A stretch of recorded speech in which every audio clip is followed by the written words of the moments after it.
Seimone, just when you got the call, you did such a great job at your statue unveiling about the phone call from Kim and how quick it was. But when you got the phone call, what were your initial thoughts, and how long did it take for you to kind of digest what was being offered to you? Yeah, when I got the call, I was kind of shocked. I knew, Johnny was retiring, but I obviously didn't expect to get a phone call from Coach Mulkey.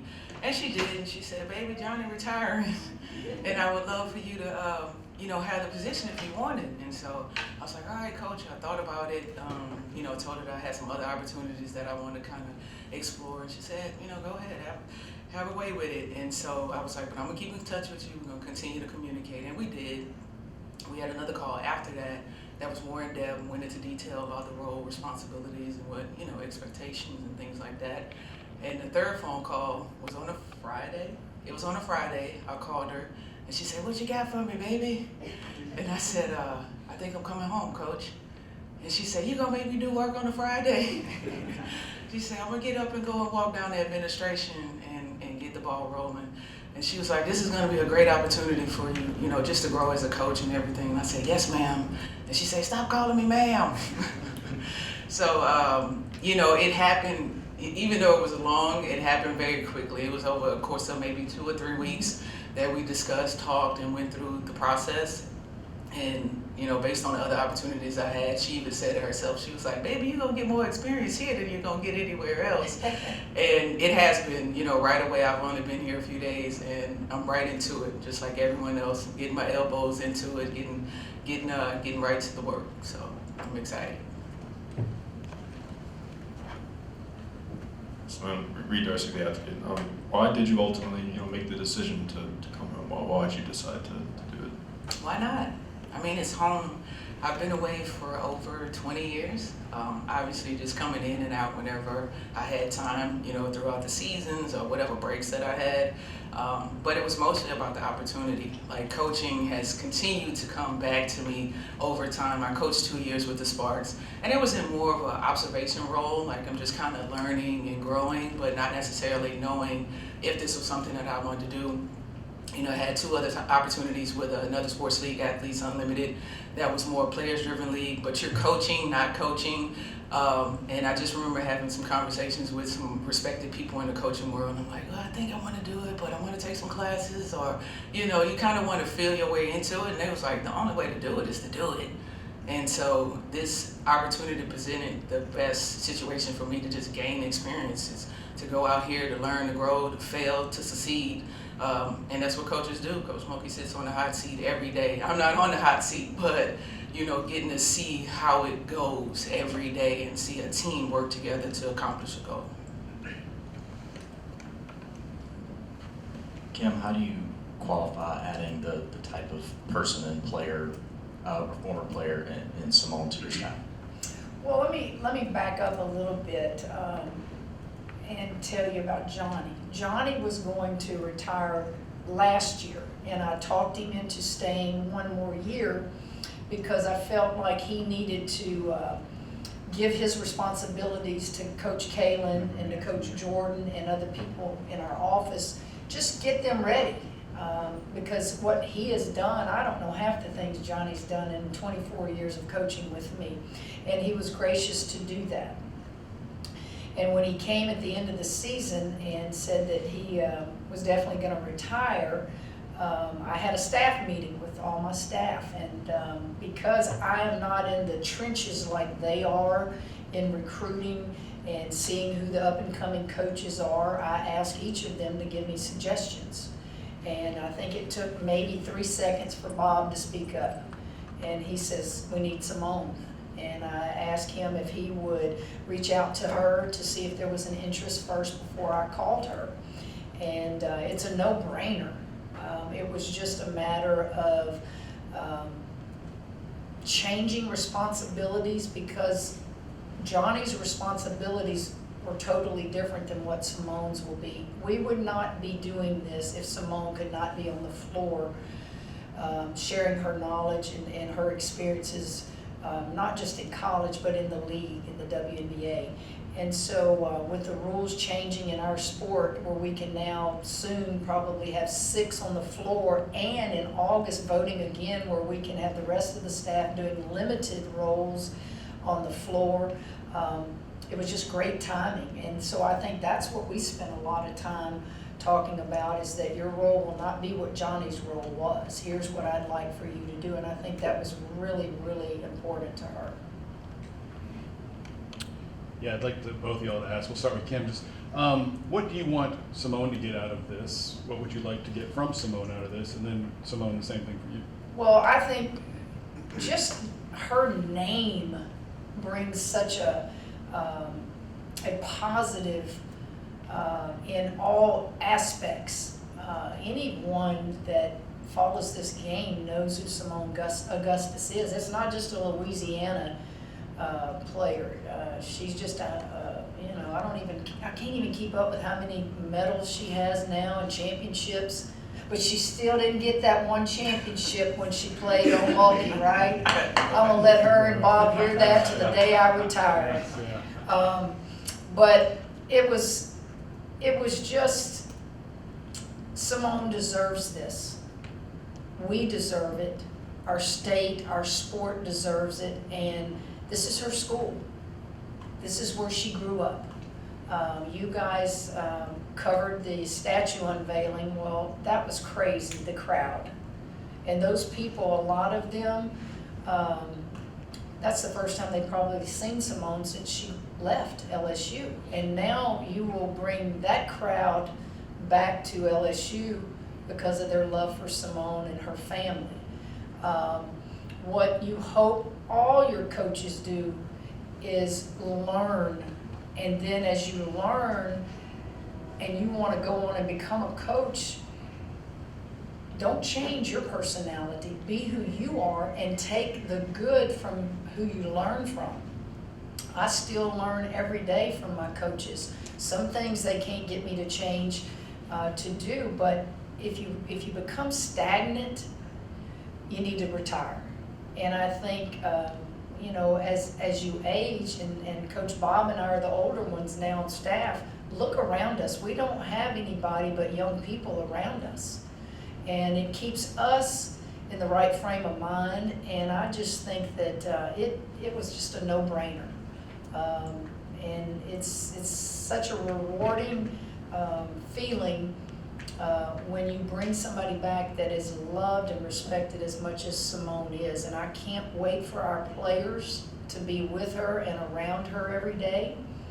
They learned through a Zoom call the night before it was announced, and it was kind of a strange Zoom call. They were quiet, and I don't know if they were quiet because I don't do Zoom calls, and they were thinking, how is Coach doing this? Who's doing this for her? Or if they were in awe. Some of them clapped and some of them smiled, but it was really quiet. And I thought that was so not typical of my team. So maybe they're just waiting to see her in person. I forgot the question. Just obviously you didn't come here to look pretty on the sidelines, what's important for you to get out of this? Just what you said, the opportunity to grow as a coach. My first conversation with him, I was like, I'm trying to figure out my voice. If you know me, I don't talk loud, I talk softly, I don't talk often. And so that's something that I always thought about when I thought about coaching. I'm like, how is that gonna sound? What does this feel like? Who is Coach Money? It's an identity thing for myself and many other coaches. Everyone has had to find their way. And so I think this presents a great opportunity for me to do that alongside of a legendary coach that has been around for 20 plus years. I've played, for Coach Starkey, and seeing the ways of, these great coaches and these great minds and how they're able to instruct these young ladies and help them, accomplish their goals. I can remember coming here and Coach Starkey just showing me video in the minute details of a free throw. My percentage dropped from like 90 to 89% one season, and he was like, it's because your hand is going out to the right, and just being able to instruct me. We watched 5 clips of me missing this shot, and it clicked for me. And from there went on to other things, different defensive concepts, stuff like that you don't know that as a player. We're just executing the game plan. So now it's like you're in it to learn about execution, practice planning, saving mental, physical health. Like all of this stuff goes into it. But then also when she speaks on the WNBA aspect or international play, I think about our goal or our job is to get them there, but not just get them there, to keep them there. Let them have value. They want to stay there and play. I don't know if it'll be 14, 15, 16 years like myself, but when you're there, you want teams to move mountains for you, to be able to get you on their team because they feel like you're a valuable asset that they need to have. And so hopefully I can instill that in some of the girls that, looking forward, we have Anisha Morrow, you got Michaela, you got Flajia, and some great talented players that are looking forward to the draft in the next few years that, we need more Lady Tigers there. Seimone, this is, if you would reflect on, this is quite a year for you. You're going in or have gone into 3 Halls of Fame, and now you're coming back home. I mean, just what is this? Obviously, it's a life-changing time, but what has this all been like for you? It's an ending. You're finishing your playing career, and you're being awarded for everything that you've done over the course of that time. But it's a new beginning, and a beginning that started, like I said, with the Sparks, but this feels like an official beginning. Like the work really does start. And to think, we're just having a conversation the other day, it's the 50th year anniversary, Coach Gunner's birthday was yesterday. It's just so many amazing alignments, when you think about divine timing and things happening. Just to be back here and to be able to celebrate a 50th season, to be able to be here with Coach Mulkey, to be able to be here with Coach Starkey, the staff, everyone, people that I've known or seen throughout the course of my time. Now I'm going to get to share some intimate time with them and actually get to learn and grow and hopefully become a great coach someday. Coach, in previous years, how much have you heard from fans? Like, wouldn't it be great if you had Seimone on the staff? And then, Including you? and Seimone, likewise, I'm sure people told you, oh, we'd love to have you on the staff. I'm just curious if you've heard that from the fans. I probably don't hear a lot of things from fans because I don't put myself in a position to hear a lot. But obviously those who are close enough to me that are comfortable, that will text or call, it was like, Mulkey, you did it again. You pulled off another grand slam. We are the beneficiary of what this young lady and many others did before any of us ever got here as a staff. And I'm so excited because she doesn't realize we're gonna learn from her too, because she's been in the WNBA and we don't know that league. We're college coaches. We certainly support the league. I can't wait to go see them play this year, which will be a first for me. I spend my summers with my family, and I'm going to make a point to go see my Baylor players in the league and Angel, and because it is something special going on right now, and it's carried over from college to the WNBA, and I want to go see it for myself. And everybody in this town is ecstatic, and she can probably answer it better than I can because she knows more people probably than I do. But people's eyes are big, like, wow. Yeah, the outpouring of love, once it dropped at 10 o'clock the morning, it was just ridiculous. Everybody, people I haven't heard from in years, just sending their love. All my cousins. I mean, every cousin that I have here, people just reaching out. So it's just going to be amazing because everybody's now, like she said, everyone's like, I'm coming back, season tickets, like, I can't wait. So it's going to be a great, experience, the merging of 2 different cultures, people just enjoying LSU women's, basketball and getting back to what we know and just kind of enjoying it. Like she said, with the WNBA, it's just been an amazing boom. We had an expansion today where we got a team in Toronto, which means more jobs, which means more opportunities for us to get players into that league and keep them there. But I'm just excited about being home. Food, I've been working out daily.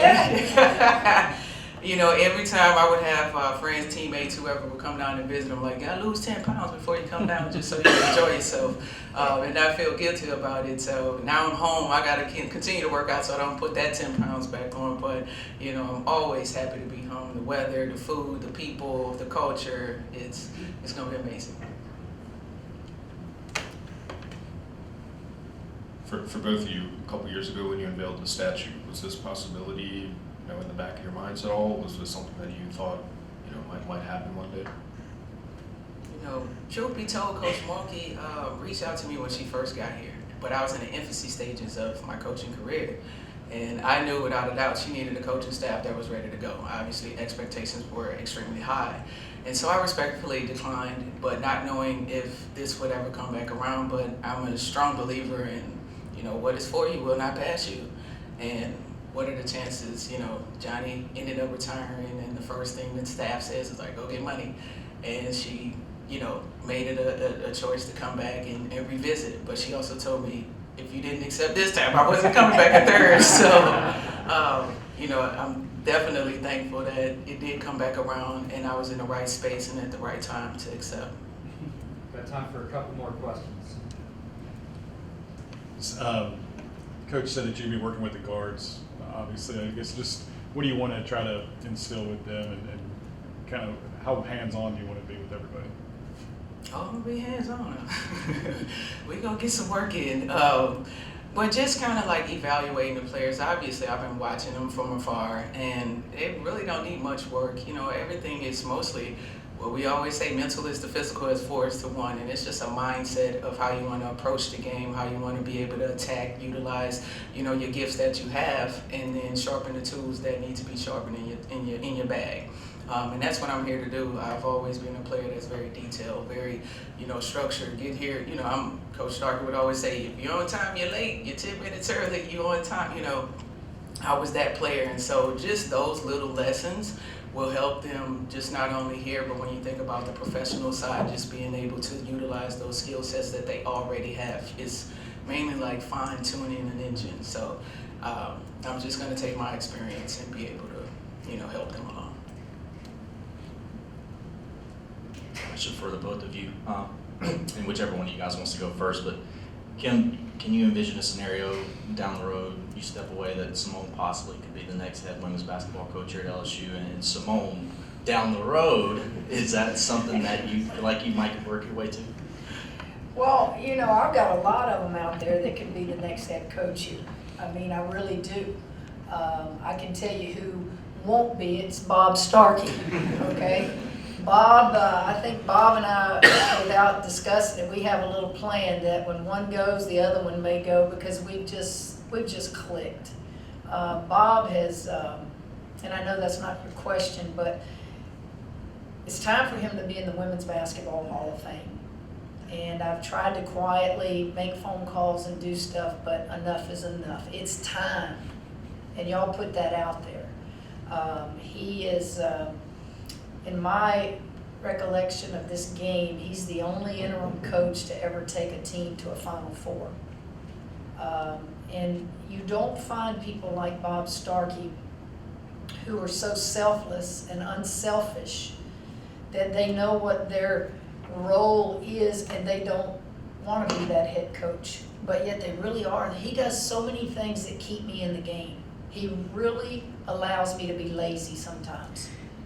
Because when you start out in this business, you want to do it all because you don't trust that it's going to get done the way you want it done. And then you reach a point in your career, you need to surround yourself with people that are going to do it the way you want it done. And Bob just does so much.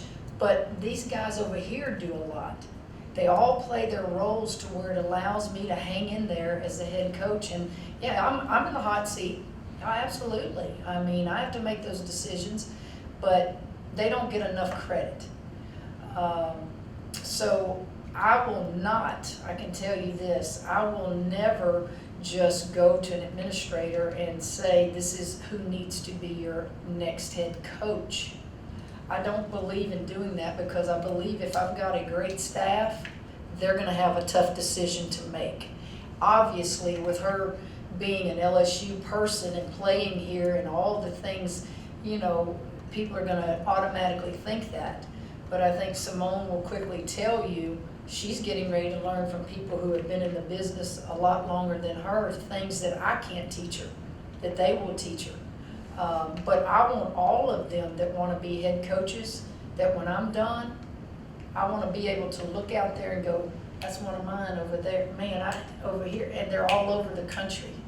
And when you see that, it'll make you proud. Finish with one question there. Well, she's gotta answer it now. Oh, yeah, ditto. No, I mean, I hope to be a head coach one day, but if it's here, so be it. If not, obviously you see the expansion of the W, it would be great to go back, but day by day, that's all. Kim, if you could just kind of get us caught up on where the team is going into the offseason. I know you guys are going to Greece, but where does this year's team kind of stack up as it kind of finds its own identity moving forward during the offseason? This was supposed to be about Seimone. I knew one of you were gonna have to get that in there. They're all at home right now. I can tell you that. They'll be back in the summer. Obviously, some will come first session of summer school, some will be here second session. I'm a big believer that you don't burn people out in the summer. I never got to be in school during the summer. I'm not sure Seimone did, because we were always playing USA basketball. And I think it extended my career and made me hungry every year because I wasn't burnt out. We get 8 weeks in the summer to identify when we're going to do individual workouts with them. Some coaches after the season start practices immediately. I don't do any of that. So we've got individuals they can do when they're here in the summer. We got our camp going on. We've got some that'll vacation and ask for some time off here and there. I believe in all of that. I want them fresh, healthy, ready to go when we start school in August. Now Thomas, who is our strength and conditioning coach, will be here all summer, and that guy is their best friend because he can do things with them in team bonding. He can do conditioning. He can do anything with them, and I think that's good. And you don't necessarily have a coach in their ear every day, but pick up the phone, give them a schedule. Hey, Flage, when are you going to be in Tino? She's one that does a lot of stuff in the summer. Hey, when can you work with the coaches and individual? That's what we do. We kind of let them dictate their own schedule somewhat in the summer. And I love it that way. It allows me some freedom as well. Thank you, guys. Y'all good?